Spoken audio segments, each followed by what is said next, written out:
here. I will begin with a word of prayer, which I get up here. I'll get up here eventually. Dearly Father, we thank you for this day again. I thank you for this class and just ask you to bless our work today. Help us to understand a little bit more about column correspondence property and linear independence, all these things. And we just pray that you'd be glorified in what we do, Lord. In your name I pray, Lord Jesus. Amen. All right, so let me begin. So in some sense, this class is just trying to unfold further what we did last class. All right, so, but I'm going to start with talking about linear independence.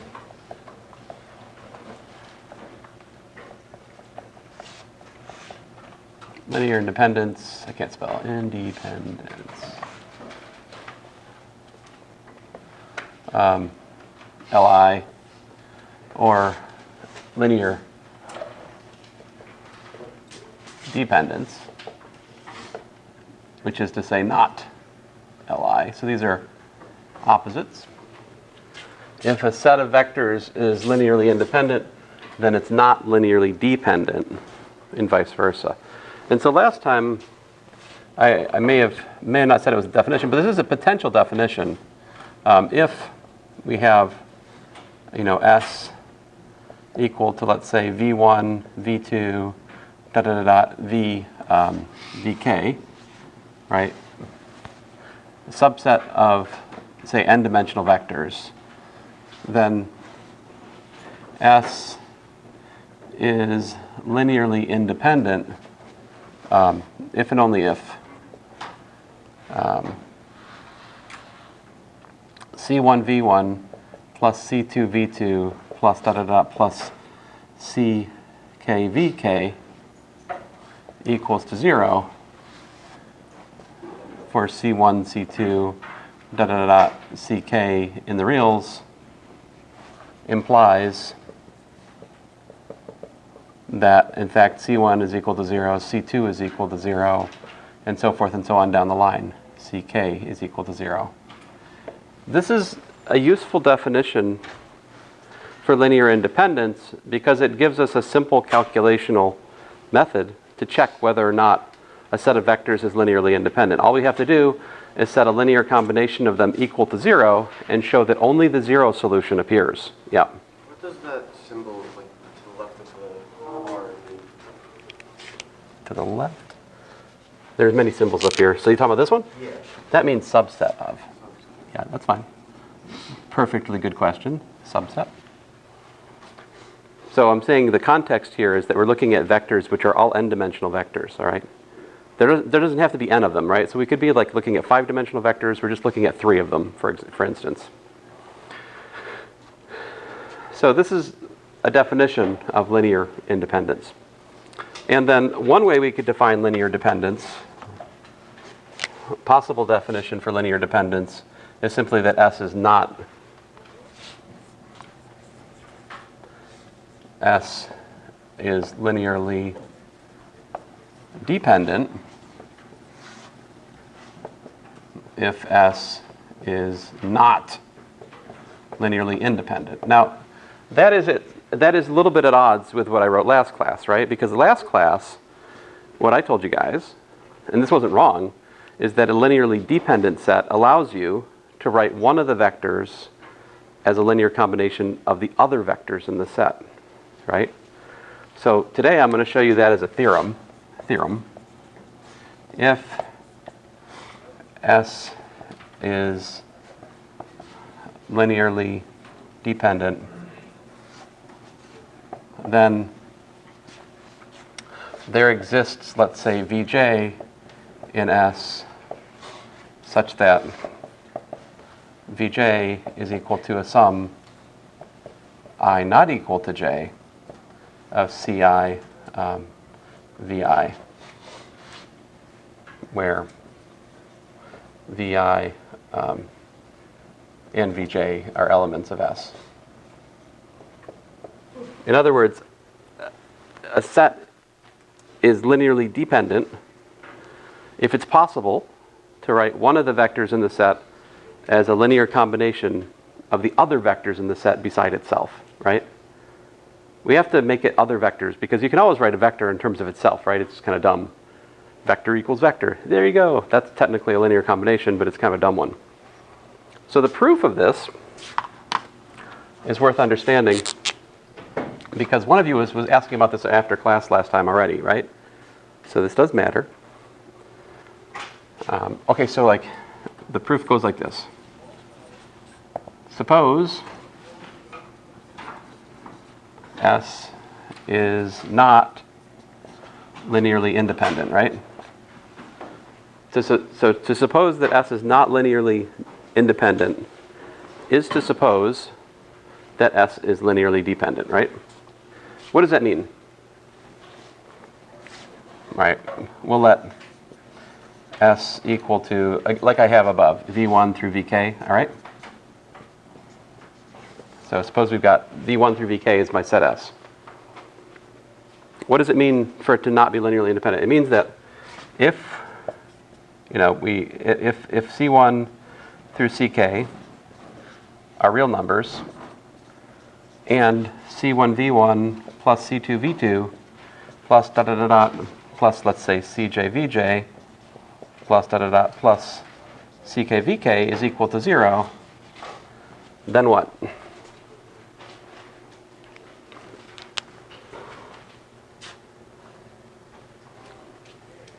I'm not quite saying it right yet. Language here. S not linear, let S be that. I should, instead of saying if, I should say then there exist. All right, there exist constants such that that's equal to 0 and something else. What's the something else? The something else, logically, if you think about it, if we don't have linear independence would say that if I have this equal to 0, it's necessarily the case that all of these constants are 0, right? So if it's not the case that they're all 0, there must be what? There must be at least one of them, which is non-zero. At least one Ci is not equal to 0. Okay? So I don't know which one it is in the abstract, but without loss of generality, well, let's say that Cj is not equal to 0. That's important because once you know Cj is not equal to 0, you can divide by it, right? So how can I write Vj as a linear combination of everything else? What would I do?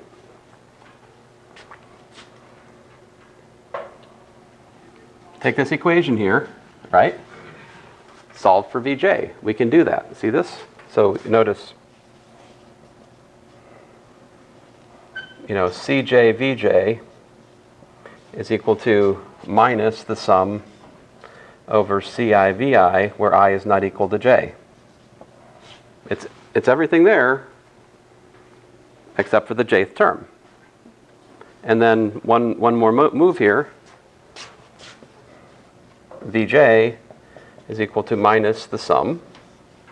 Well, let's just say the sum, I not equal to j, of minus Ci times Vi, right?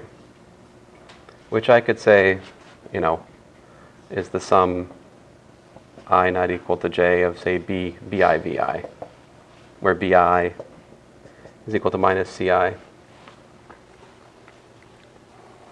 That actually proves the claim, right? Listen, like, oh man, I neglected something. Let me fix this up here.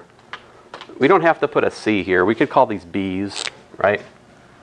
We could call these B's up here. That'd probably be better for the sake of the proof. I call those a B. And there's more that I didn't write down here. What are we assuming about these B's?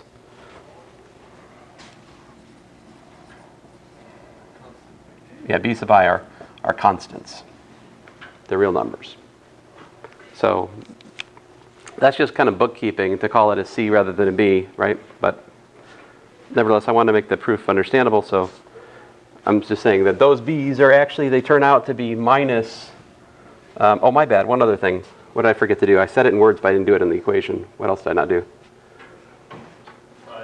Divide by Cj, right? So, and I can do that, why? Because we're assuming that Cj is that non-zero coefficient. Now there could be more than one non-zero coefficient. In fact, there will be.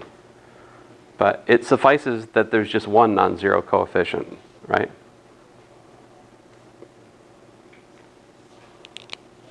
So that's why we can talk about linear dependence and linear independence as we do. To check for linear independence, set a linear combination equal to 0, show that only 0 results. To show linearly dependent, we can either show that there exists a non-zero solution to the linear combination equal to 0, or we can simply write one vector as a linear combination of the others, right? So let's see here. Example 1, let's look at some vectors in here. Suppose we've got 1, 2, 3, and 0, 1, 7. So these are subsets of R3. It's a subset of R3. Let's check if these are linearly independent. We got C1 times 1, 2, 3 plus C2 times 0, 1, 7. So I'm calling this S here, all right? So my question is S linearly independent? So if we set this equal to 0, what's this give us?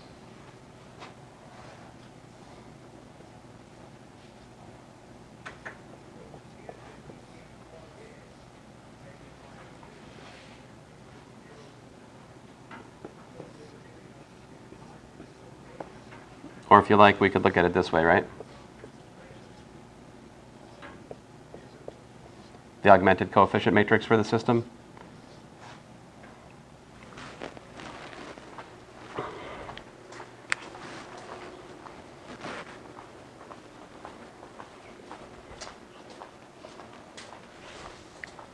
There's actually an even easier way to do this than what I'm currently doing, but I'm doing this to illustrate the idea that we just went over.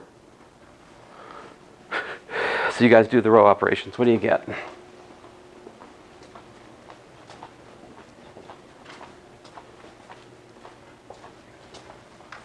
I'm not going to do them, but if you do the row operations, what you'll get is 1, 0, 0, 0, 1, 0, 0, 0, 0. So what that says then is C1 is equal to 0 and C2 is equal to 0. Thus, S is linearly independent. All right. Of course, if you just go back up to the equations that you got, right? Like look at the top equation is what? C1 equal to 0, right? And if you look at like the next equation, 2C1 plus C2 equal to 0, but we already knew C1 is 0, therefore C2 is also 0, right? So in some sense, doing the row reduction here is kind of like, hitting a mosquito with a sledgehammer or something, which is not a best approach, but yeah.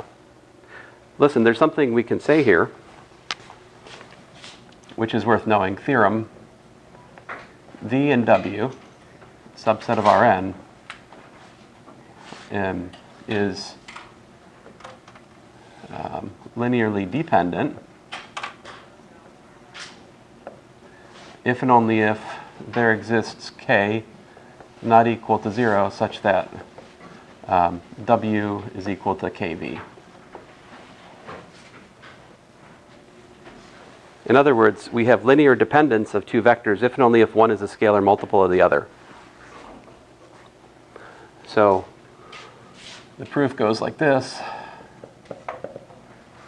If V and W are linearly dependent, then we can write by the previous theorem I just had. What does that mean we can do? We can do what?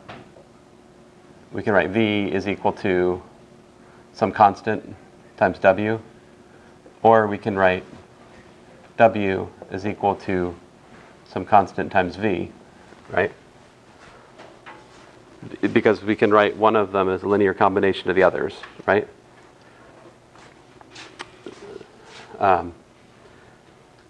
So, if W is equal to CV, then if C is not equal to 0, then we can just say K is equal to C and we're done, right? Because we have that. On the other hand, if W equals to CV and C is equal to 0, then we have what? We have W is equal to 0 times V, which is what? Which is 0.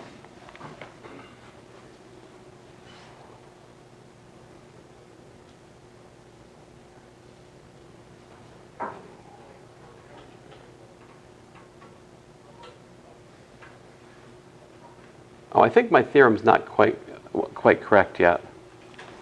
I should say this. Yeah, okay. There's an error. My theorem needs a little bit of correction here. W equals to KV, or V is equal to KW. You see, I need that because here, if W is the 0 vector, right? Wait a minute. If W is the 0 vector, then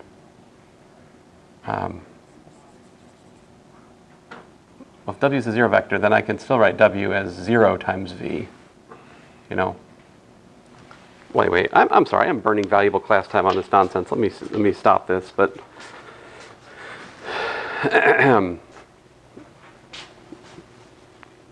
you can continue in this fashion. Let me stick a fork in it. So the point is,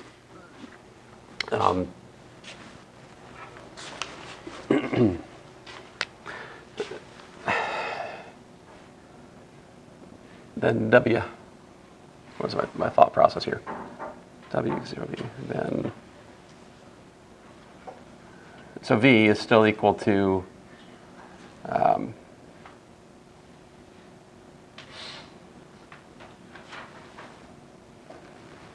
well, then the question is,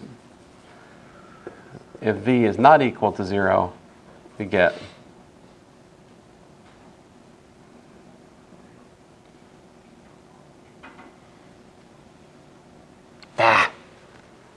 I'm sorry. This does not need to devolve into this case-wise.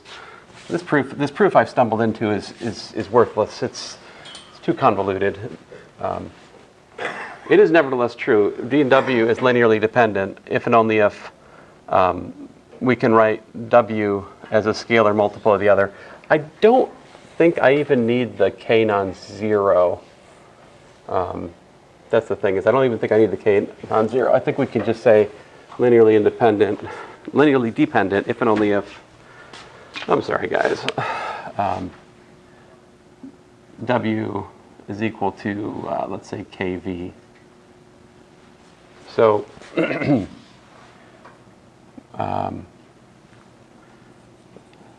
sorry, I'll fix it here in a second. So if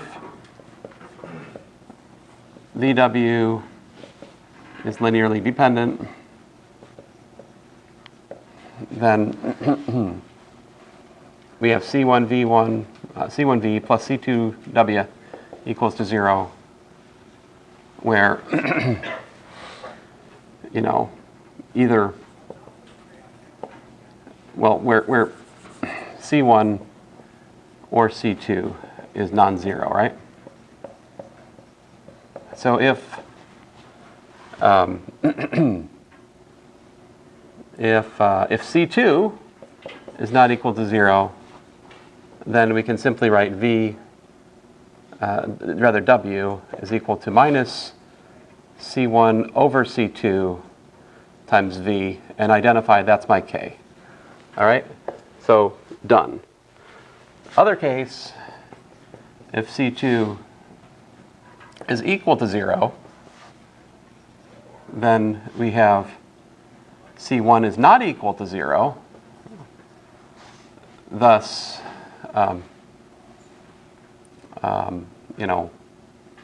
we've got C1V equal to 0.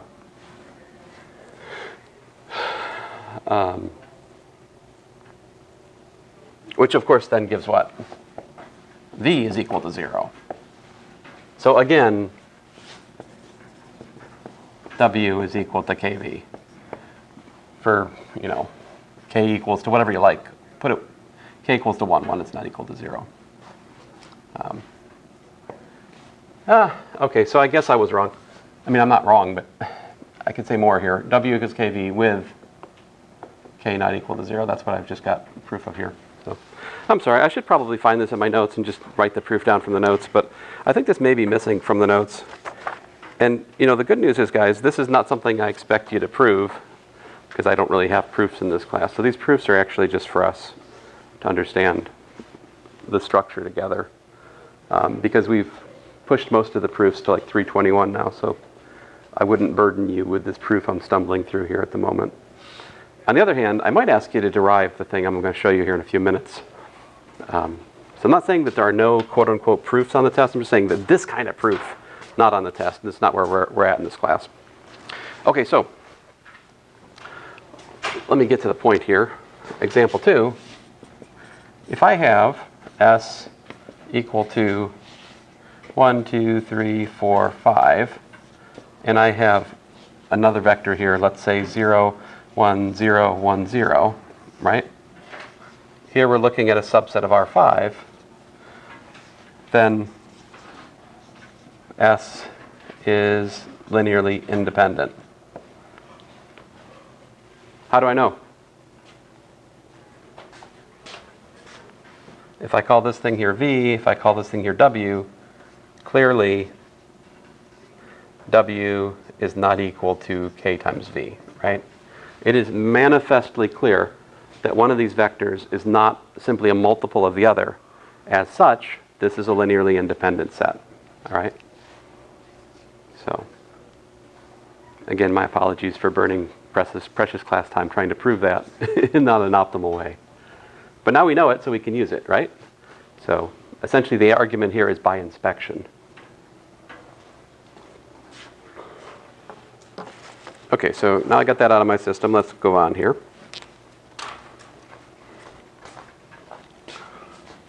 Column correspondence property.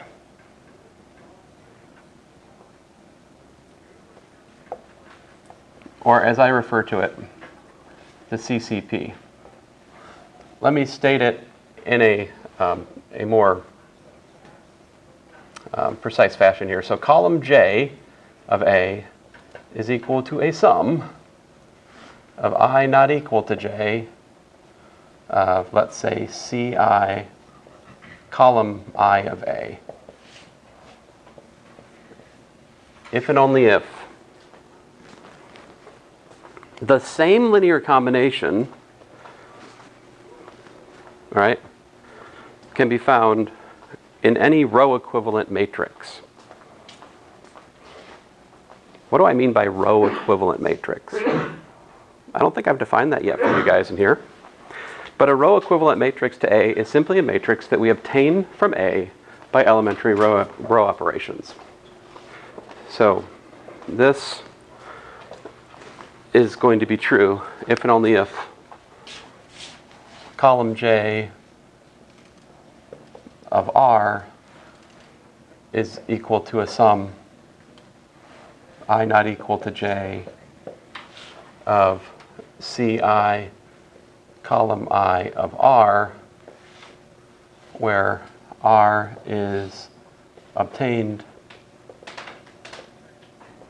from A by elementary row operations. So in particular, what's the most interesting application of this? So for instance, for example, R could be equal to the reduced row echelon form of A, which is the simplest form of a row equivalent matrix, right? That's a standard benchmark thing we can look at for any matrix to understand its structure. So the proof for this is something I might ask you to show on the test. So let me show you the proof. So if I am going to ask you guys a proof on the test, I'm like much more like, this is exactly what I'm going to ask you to prove, so you know ahead of time what to study, all right? In a higher level math class, I am much less clear. I just pretty much put everything on the table for proofs, you know? It's a different animal. But here, I will tell you, because I think understanding this proof, it makes you take ownership of this column correspondence property more. So here's how it goes. If, you know, R is equal to EK all the way on down to E2 times E1 times A, where, you know, E1 through EK are elementary matrices, right? Then we can define E as just the product of all those, okay?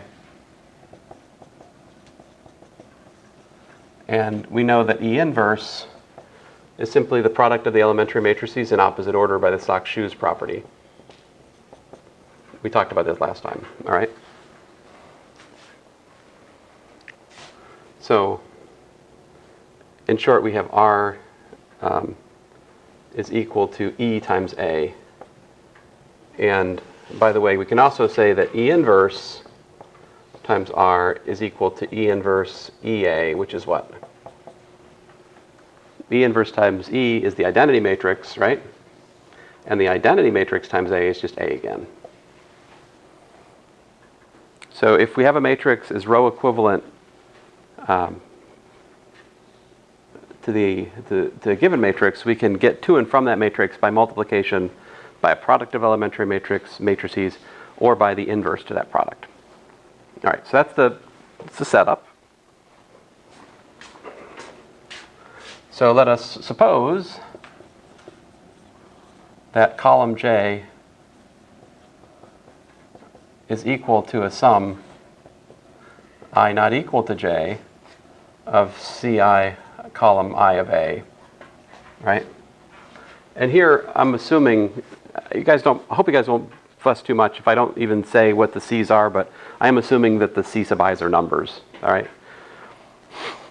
So I'm not going to write it right now, and I won't fuss if you don't write it in your proof either. How about that? Okay, so column J of A is equal to a sum of the other, linear combination of the other columns. So then what I do, multiply by E, as we just described. So we have E times column J of A is equal to E times this sum. But remember what we talked about, properties of matrix multiplication? How did it work? If you have a sum times a matrix times a sum, we can distribute the matrix multiplication through. We can pull the constants out. So we can rewrite this as the sum, I not equal to J of Ci times E coli. This is a sick proof. E coli of A, sorry, that joke's so like 10 years ago. But so E coli of A, like that.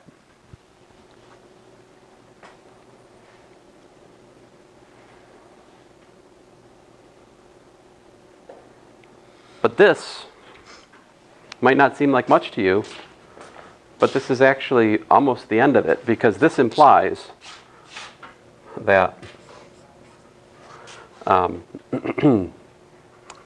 column J of R is equal to a sum I not equal to J of, let's see here, Ci times column I of R. And I'll explain why down here. Since E times A is equal to E times column 1 of A, column 2 of A, and so forth. Let's suppose that there are n columns in A.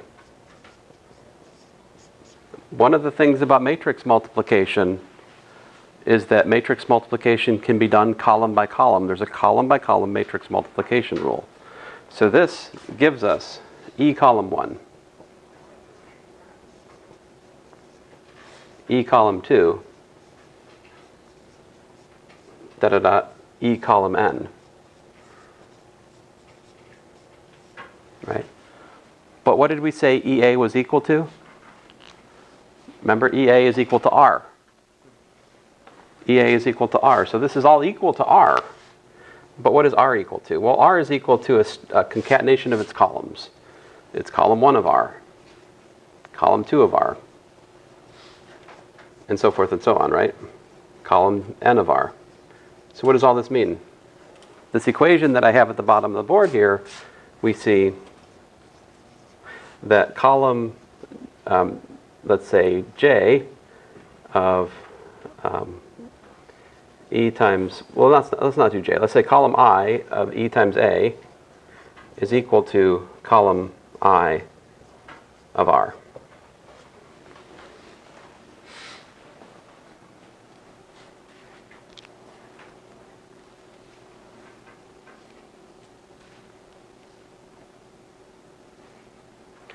So, in fact, let me reduce your burden, all right? It is true with both arrows here, right? But the only thing I would ask you to prove on the test is this direction.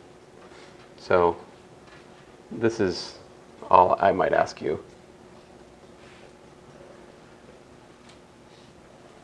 So technically speaking, at this point we have proved that if we have that linear combination, if we have that linear dependence amongst the columns of A, that's what that says, right? This says that there's a linear, what does it take for this to be a linear dependence amongst the columns? I mean, this is a linear dependence, right? I've written the jth column in terms of all the other columns, right? That's a linear dependence amongst the columns of A. This says that if there's a linear dependence of columns of A, then there's a linear dependence, the same linear dependence, in fact, amongst the columns of the row equivalent matrix, right? So that's all I've proved here. To prove the opposite direction, it's the same argument, but instead of starting with a linear combination of columns of A, you start with the linear combination of the columns of R. And then what do you do? Instead of multiplying by E, you multiply by what? E inverse. E inverse, right. It's the same proof. You just replace E with E inverse and the roles of A and R switch, but it's exactly the same proof, which is why this is a biconditional. All right.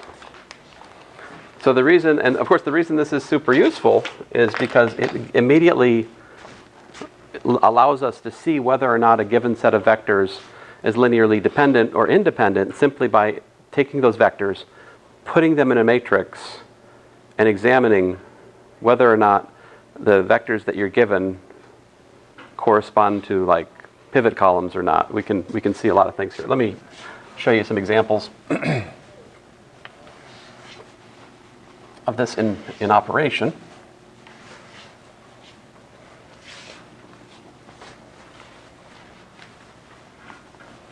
See if I can find a good example in the notes for us here.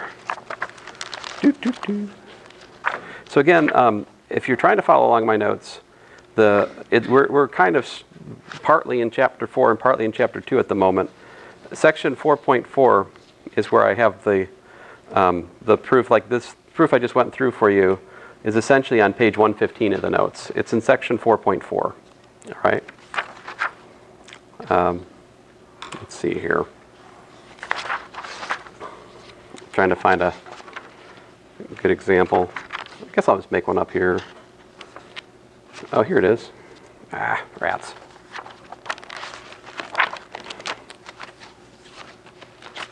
Ah. Let's see here. So example 2.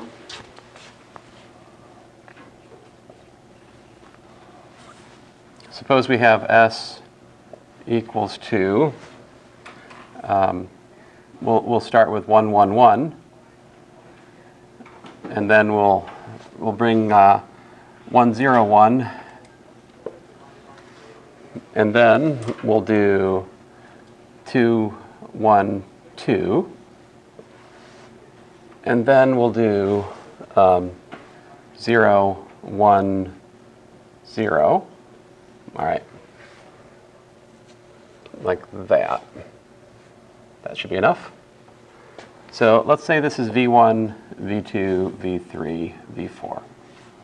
So here's a new notation that's convenient for us.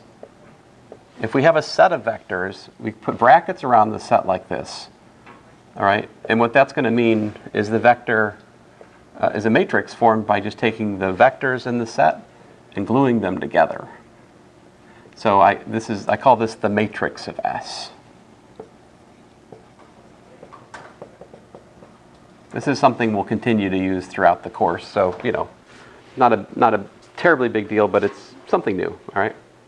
And so what we want to do, actually, is look at the matrix of S. And that matrix, in this case, is 1, 1, 1, 1, 0, 1, 2, 1, 2, 0, 1, 0, right? And what I want to argue for you guys is that if we do row reduction on this matrix, because of the column correspondence property, any correspondence of the columns that we see in the row reduced matrix, it's also present in the original matrix. And as such, we can answer questions about linear independence or dependence, right? So you guys can help me row reduce this. What do we do? Do like row 2 minus row 1, row 3 minus row 1, right? So we got what? 1, 0, 0. The top row is unchanged, so we got like 1, 1, 2, 0 up here. Let's see, I do row 2 minus row 1, so I get like minus 1. 1 minus 2 is what? Minus 1. Still got the 1. 0. 2 minus 2, 0. Oh, cool. All right, well, apparently the bottom row is 0. That's good. And then what? If we do row 1 plus row 2, clears out that spot, so we got 1, 0, 1, 0, 0, minus 1, minus 1, 1. And then one final bit of bookkeeping here, just to get to the reduced row echelon form, minus row 2, right? So we've got 1, 0, 1, 0, 0, 1, 1, minus 1, and 0, 0, 0, 0. So what we're looking at here is the reduced row echelon form of the matrix of S. My claim is that by looking at the column correspondence property, we can immediately see any kind of linear dependence which is present in the original matrix, and hence between the original vectors. Yep. Uh-oh, what do I do? Yeah. We added R2 to R1, got the last element of row 2. So that last 0 should be a 1. So this is a 1? Yes. Thank you. Thank you for not being like my son and waiting till after class. He's evil. So that's it. Okay, now we're correct. Great. I would have discovered this in about 2 minutes, but it's better to see it now. So the point is, if you have the reduced row echelon form, we can always, let me put it in words here. We can write any non-pivot column as linear combo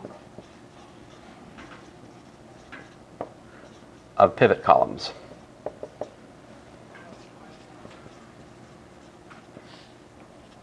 So, for example, here we have column 3 of, let me call this thing R.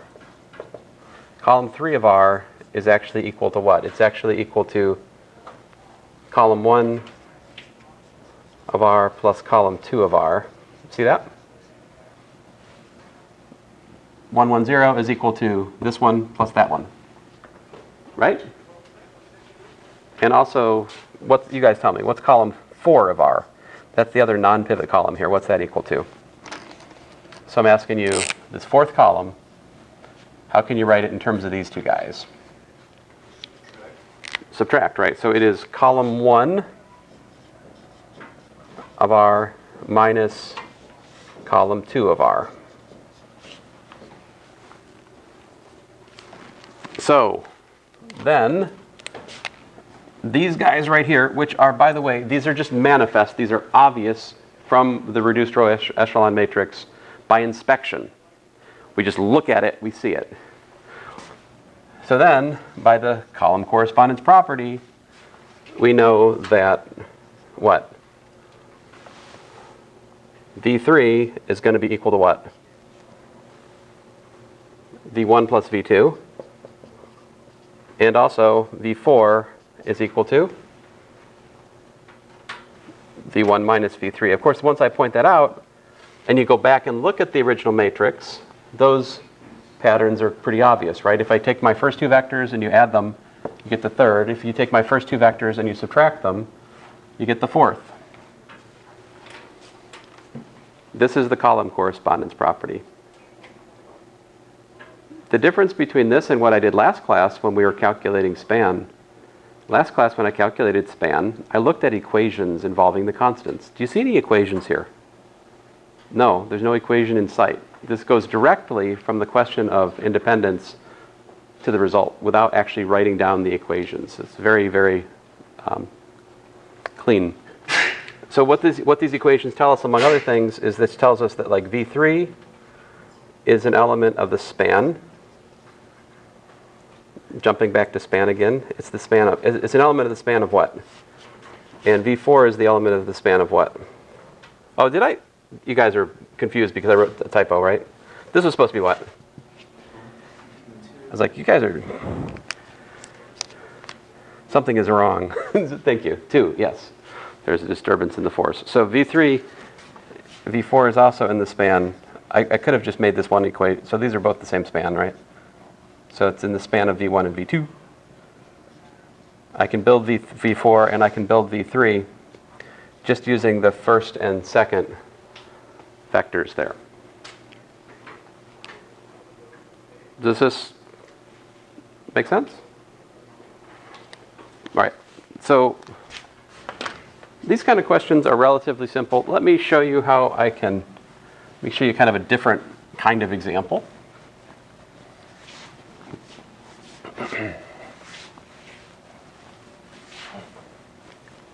This is kind of like a reverse engineering example. So here's the deal. This time I'm going to give you example 3, I guess it is. Suppose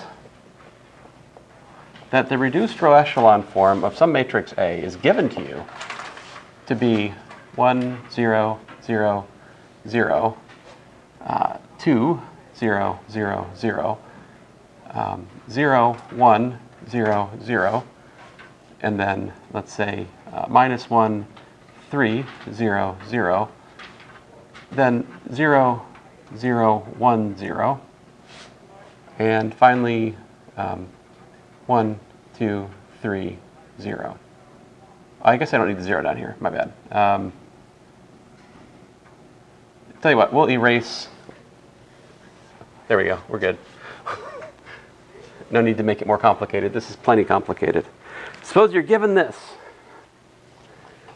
And you're also told that column 1 of A is 4, 4, 4. And column 3 of A is 7, 10, 0. And column 5, column, I meant to say, fine. Column 6 of A is equal to 1, 1, 1.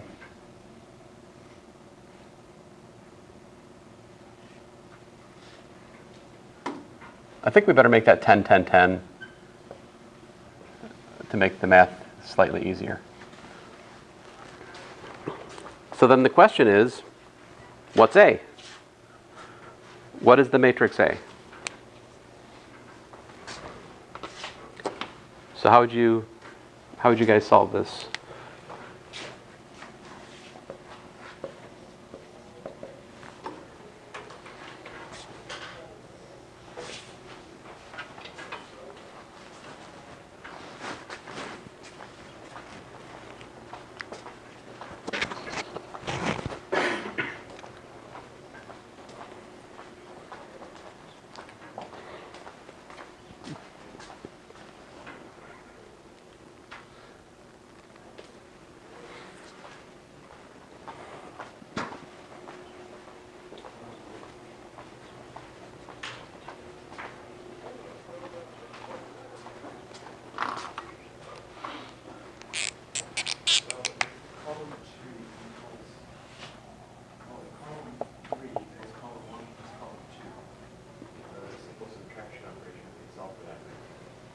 All right, so here I'm going to do the thing you didn't even say because no one would bother saying it because it's too easy, right?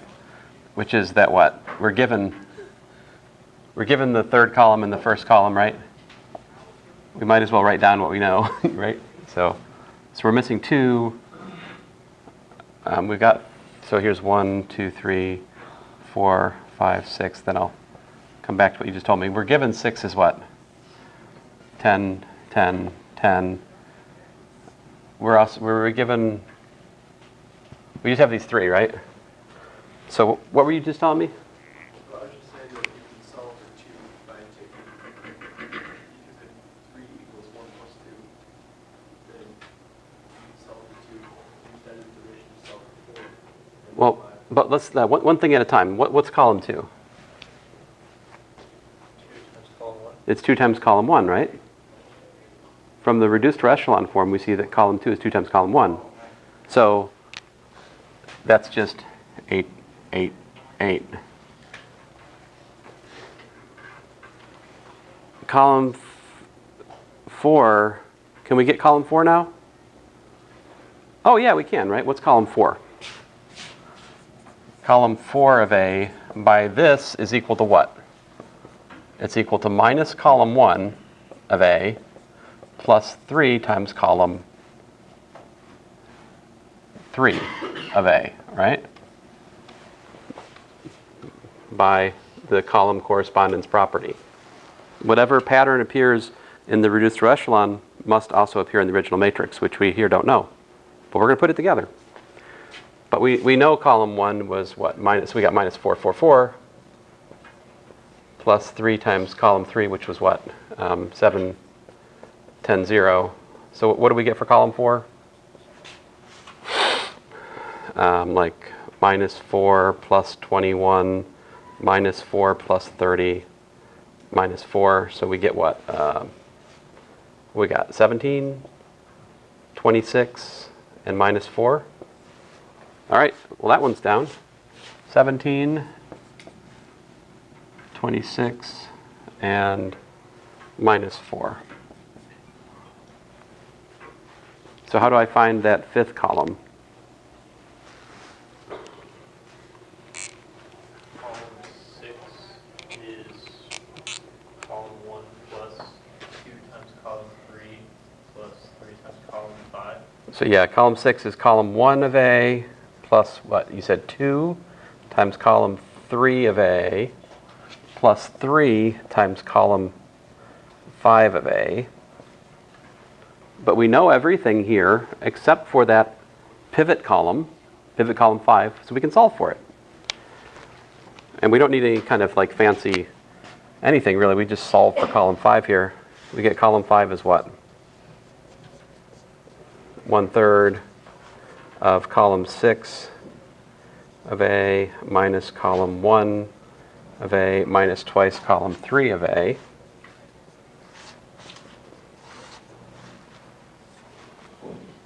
What was my column? Oh, 10, 10, 10. Minus column 1, which was 4, 4, 4. Uh-oh. minus twice column 3. What was column 3? 7, 10. So that's 1/3 of 6 minus 14. 6 minus 14 is minus 8, I think. 6 minus 20 is minus 14. And then just 6. But then we've got minus 8/3, minus 14/3, and 6 over 3 is 2. So that's the matrix A, which row reduces like we said. So the column correspondence property gives us tools to unravel and understand row reductions in ways we couldn't before, right? If I'd asked you this question at the start of class, nobody here could have solved it. Nobody. Unless you'd read ahead in the notes, I guess, or just have an intuition for this. Fun fact, I never learned this in undergraduate linear algebra, and it's one of the reasons I had a really, really hard time in graduate linear algebra. But anyway, that's it for today, guys.